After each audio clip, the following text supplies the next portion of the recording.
So இப்போ ஒரு lock stitch first போட்டுட்டு கார்னரில் எட்ஜில் பேக் ஸ்டிச்சுன்னு சொல்லுவாங்க, அது லாக் ஸ்டிச்சுன்னு சொல்லுவாங்க. அது போட்டால் அந்த நூல் வந்து பிரியாது அப்படிங்கிறதுக்காக இதை பொறுமையாக ஸ்லோவாக தான் இதை வந்து அந்த கார்னரில் ஸ்டிச் பண்ணணும் ஸ்ட்ரெயிட்டாக. ஸோ 2 இன்ச்சாக மடித்து இது வந்து ஸ்டிச் பண்ணிகிட்டே வரணும். இது 2 டைம்ஸ் ஃபோல்ட் பண்ணணும். ஃபஸ்ட்டு 1/4 இன்ச்சு, அதுக்கப்புறமா 1/2 இன்ச்சு, அந்த மாதிரி, அதுக்கப்புறம் 1/4 inch. So 1/4 inch 1/4 inch close பண்ணிவிட்டு ஃபோல்ட் பண்ணி இதை ஸ்டிச் பண்ணணும். இது வந்து ஃபேஷன் மேக்கர், இது நார்மல் மிஷின் கிடையாது. இங்கே வந்து ஃபேஷன் மேக்கர் நார்மல் மிஷினும் கிடைக்கும். பட் நான் வந்து எனக்கு ஹோம்க்காக ஃபேஷன் மேக்கர் வாங்கியிருக்கேன். இது பிரதர் மிஷின் CS6000i அப்படின்னு சொல்லிட்டு. இதில் வந்து என்னென்னா ட்ரெஸ்ஸஸ் தைக்கலாம், எல்லா ட்ரெஸ்ஸஸும் தைக்கலாம். பட் ஹெவி வெயிட் ஃபேப்ரிக் வந்து கொஞ்சம் கஷ்டம். டெனிம் மாதிரி ட்ரை பண்ணதில்லை, தைச்சு பார்க்கணும். அதுக்கப்புறமா வந்து light weight, medium weight, heavy weight fabrics எல்லாம் இது நல்லா தைக்கும். அதுக்கப்புறம் இதில் வந்து குவில்ட்டிங், அதாவது என்னென்னா நம்ம பிளாங்கெட்ஸு, பெட்ஷீட்ஸ் இதெல்லாம் அந்த ஸ்க்ராப் ஃபேப்ரிக் வச்சு தைப்போம் இல்லையா, அதை தைக்கிறதுக்கும் இந்த மிஷின் வந்து யூஸ் ஆகும். ஸோ இந்த மாதிரி நல்லா ஃபோல்ட் பண்ணிவிட்டு தைக்கணும். கிளாத்தை வந்து இழுக்கவே கூடாது, ஸ்லோ அண்ட் ஸ்டெடியாக தான் அதை வந்து நம்ம பிடிச்சிக்கணும். கிளாத்தை தைக்கவே கூடாது. அதே மாதிரி இது பின்னாடி வந்து கிளாத்தை இழுக்கவும் கூடாது. இழுத்தா மிஷின் கெட்டு போயிடும். அது தானாகவே ஸ்மூத்தாக மூவ் ஆகணும். அப்போ தான் மிஷின் நல்லா ஒர்க் ஆகுதுன்னு அர்த்தம். ஸோ ஒரு சைடு தைச்சிட்டோம்.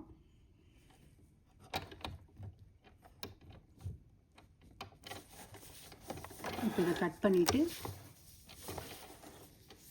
ஸோ இந்த சைடும் அதே மாதிரி ஃபோல்ட் பண்ணி தைக்கணும். எப்போவுமே வந்து எந்த ஒரு ஃபேப்ரிக்காக இருந்தாலும் ப்ரீ வாஷ் பண்ணிவிட்டு அதுக்கப்புறமா தைக்கிறது தான் பெட்டர். ப்ரீ வாஷ் பண்ணாமல் கிளாத் தைக்கிறது அவ்வளோ நல்லதுக்கு இல்லை. ஸோ அது வந்து அட்வைசபிள். அதே லைனிங் ஃபேப்ரிக்காக இருந்ததுன்னா தைக்க முடியல, இதை வாஷ் பண்ண முடியலன்னா 2 or 3 டைம்ஸ் நல்லா லைனிங் போட்டுட்டு லைனிங்க்கு வந்து நல்லா அயர்ன் பண்ணிவிட்டு கூட அதை ட்ரெஸ்ஸஸோடு அட்டாச் பண்ணி தைக்கலாம். ஸோ இப்போ செகண்ட் சைடு, ஒரு சைடு முடிஞ்சிடுச்சு, இன்னொரு சைடு இதுவும் அதே மாதிரி ஃபஸ்ட்டு ஒரு ஃபோல்டு 1/4 இன்ச்சு, அதுக்கப்புறமா இன்னொரு ஃபோல்டு.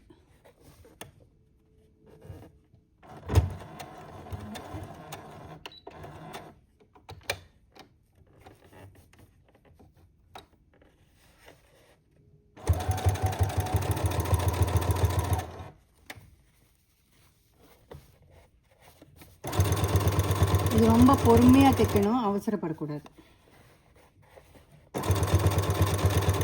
எட்ஜில் தான் தைக்கணும். இது எட்ஜில் கரெக்டாக தைக்கணும். எட்ஜில் தைக்கும்போது தான் அது கரெக்டாக வரும்.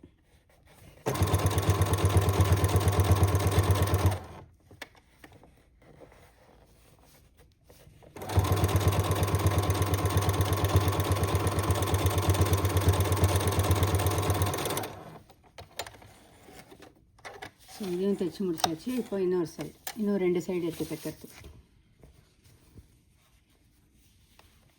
இது வந்து ஃபேப்ரிக் சிசர்ஸ்.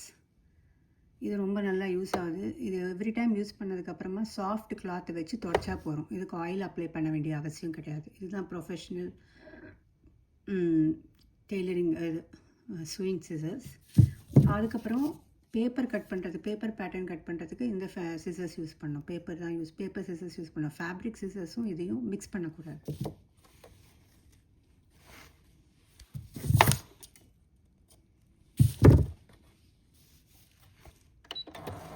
நீங்கள் நிறைய வீடியோஸில் என்ன ஸ்விங் சப்ளைஸ், என்ன மிஷின் எல்லாம் பார்த்துருப்பீங்க. அதனால் நான் டைரெக்டாக இது லைன்ஸ் போடுறதுக்கு தான் நான் வந்து பேசிக் ஸ்டிச்சஸ்க்கு தான் வந்து நேராக கிளாஸ் எடுக்கிறேன் நான். இப்போ இன்னொரு ஃபோல்ட் பண்ணிவிட்டு இது வந்து ஸ்ட்ரெயிட் ஸ்டிச்சுன்னு இதில் இருக்கும் இந்த மிஷினில். அப்புறமா நான் உங்களுக்கு அது ஒரு தனி வீடியோ எடுக்கிறேன். ஏகப்பட்ட ஸ்டிச்சஸ் இருக்கும். அதில் ஒரு ஸ்டிச்சுக்கும் வந்து அவங்க கிளியராக கொடுத்துருப்பாங்க. என்ன ஃபீட் யூஸ் பண்ணணும், என்ன ஸ்விங் ஃபீட் யூஸ் பண்ணணும், என்ன ஸ்டிச் லென்த் யூஸ் பண்ணணும்னு சொல்லிட்டு. Stitch length and stitch width.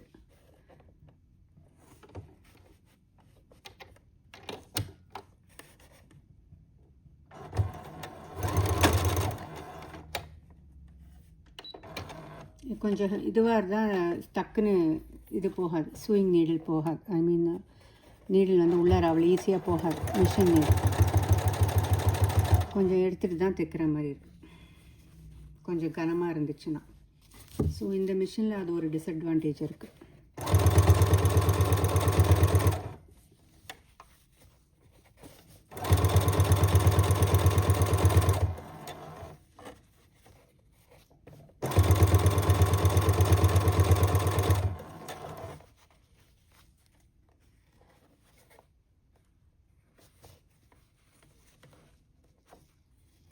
இது 9 inch by 9 inch கூட, இது 9 inch by 9 inch கூட கிளாத்தை கட் பண்ணி அதில் கூட லைன்ஸ் போட்டு இதை ப்ராக்டிஸ் பண்ணுவோம்.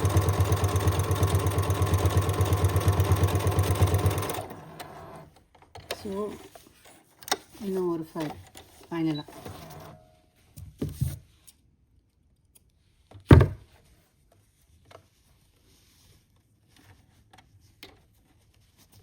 கால் இன்ச்சு ஃபஸ்ட்டு மடிக்கணும், திருப்பி இன்னொரு 1/4 inch மடிச்சுட்டு காட்டன் கிளாத்தில் இது ஈஸியாக ஃபோல்ட் ஆகிடும்.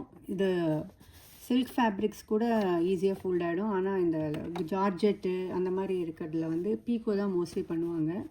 இந்த ஃபோல்டு வந்து பண்ணுறது ரொம்ப கஷ்டம். அது கொஞ்சம் டிஃபிகல்ட்டியாக ஃபீல் பண்ணுவோம்.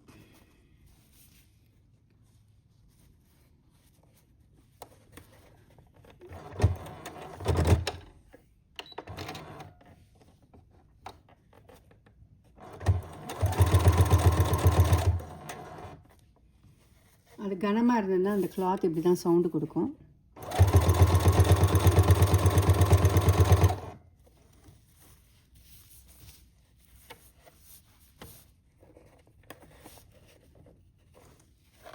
இதுக்கப்புறம் இங்கே வந்து சூயிங் மிஷின் எது பெஸ்ட்டாக வாங்குறதுங்கிறதையும் ஒரு தனி வீடியோ அப்புறமா போடுறேன்.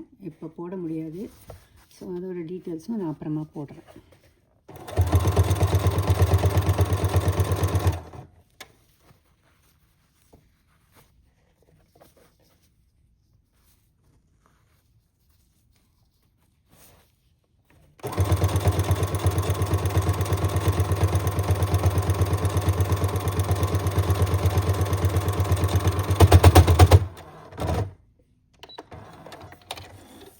ஸோ அது எண்டில் வந்து கொஞ்சம் துணி கனமாக இருந்ததுன்னா அந்த சவுண்டு கொடுக்கும். ஸோ அந்த இடத்துல மட்டும் கொஞ்சம் பொறுமையாக ஆப்ரேட் பண்ணணும்.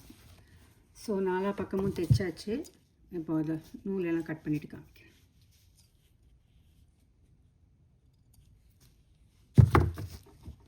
ஸோ இதை பார்த்தீங்களா, நான் வந்து உங்களுக்கு தெரியணுங்கிறதுக்காக இந்த சைடு ஃபோல்ட் பண்ணியிருக்கேன். ஆக்சுவலாக ராங் சைடு ஃபோல்ட் பண்ணி அதை தைக்கிறது. இது வந்து ரைட் சைடு.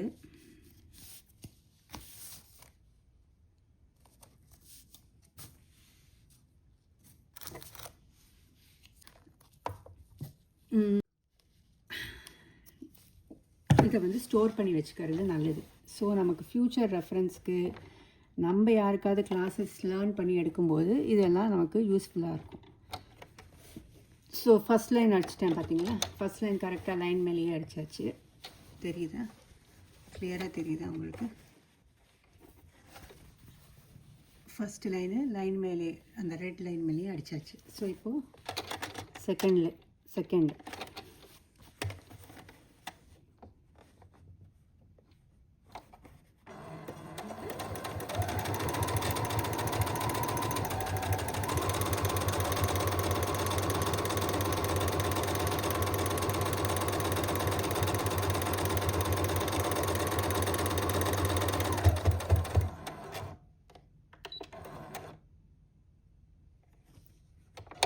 அது எனக்கு இங்கே நூல் வந்து மாட்டிடுச்சு. அதனால தான் அந்த இது துணி வந்து மடங்கின மாதிரி ஆயிடுச்சு.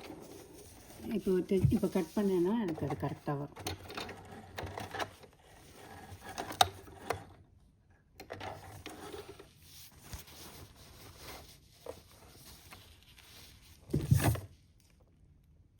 இதில் த்ரெட் கட்டர்னு இருக்குது, அது கூட யூஸ் பண்ணலாம். இல்லைன்னா நம்ம ஃபேப்ரிக் சிசர்ஸையும் அதுக்கு யூஸ் பண்ணிக்கலாம்.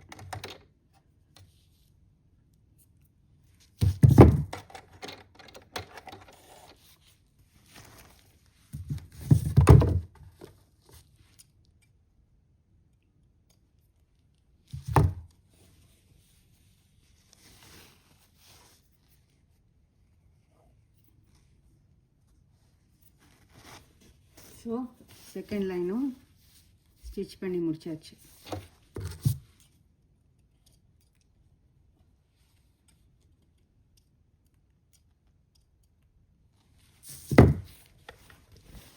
செகண்ட் லைனும் ஸ்டிச் பண்ணியாச்சு. ஸோ இந்த மாதிரி எல்லா 10 லைன்ஸும் ஸ்டிச் பண்ணிவிட்டு உங்களுக்கு காமிக்கிறேன்.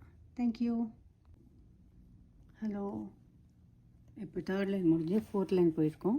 ஸோ ஃபோர்த் லைனும் ஸ்டிச் பண்ணிக்கிறேன். ஸோ 10 லைன்ஸ் போட்டுட்டு 10 ஸ்ட்ரெயிட் லைன்ஸ் ஸ்டிச் பண்ணுறது, 10 ஸ்ட்ரெயிட் லைன் ஸ்டிச் பண்ணுறது அவ்வளோ நல்லது.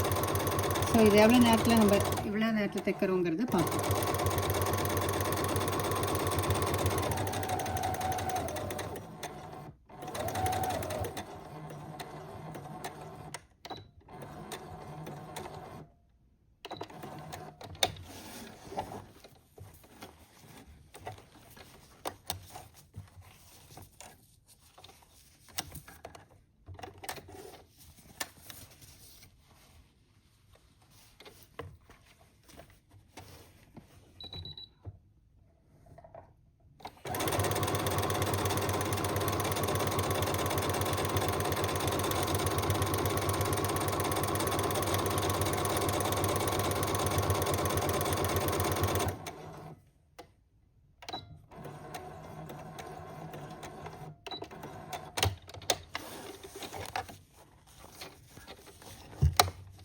ஸோ இந்த மாதிரி ப்ராக்டிஸ் பண்ணுங்கள். நாளைக்கு அடுத்த வீடியோ அப்லோட் பண்ணுறேன். ஜிக்ஸாக்கு, ஷேப்ஸு, அதுக்கப்புறமா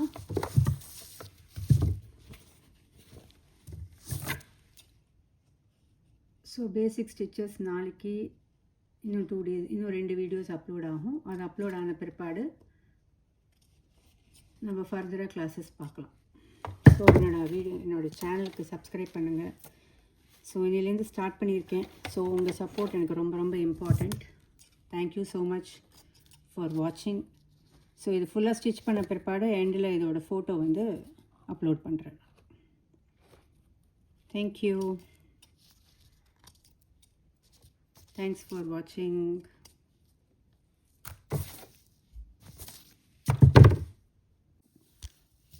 ஸோ இப்போ இதை ஃபுல்லாக தைச்சி முடிச்சாச்சு. இந்த ஸ்டிச்சஸ் ஃபுல்லாக தைச்சாச்சு. ஸோ ஸ்ட்ரெயிட் லைன் ஃபுல்லாக தைச்சி முடிச்சாச்சு. நல்லா கிளியராக தெரியுதுங்களா ஸ்டிச்சஸ்? ஸோ இது கான்ட்ராஸ்ட் கலர் போட்ட ரீசன் என்னென்னா உங்களுக்கு தெரியணுங்கிறதுக்காக. இது வந்து ஒயிட்டில் வந்து ஒயிட் போட்டால் தெரியாது. ஸோ கான்ட்ராஸ்ட் ப்ராக்டிஸ் பண்ணும்போது கான்ட்ராஸ்ட் கலர் யூஸ் பண்ணுறது தான் நல்லது. ட்ரெஸ்ஸஸோட ஸ்டிச் பண்ணும்போது ட்ரெஸ்ஸோட கலர் என்னவோ அந்த த்ரெட் கலர் தான் நம்ம யூஸ் பண்ணுவோம். ஸோ இது வந்து சாரீ ஓரம் தைக்கிறதுக்கும் சாரீ ஃபால்ஸ் தைக்கிறதுக்கும் இந்த ஸ்ட்ரெயிட் ஸ்டிச்சஸ் வந்து நமக்கு ஹெல்ப் பண்ணும். ஏன்னா அந்த இடத்துல நம்ம லைன் போட்டு நம்ம தைக்க போகிறதில்ல.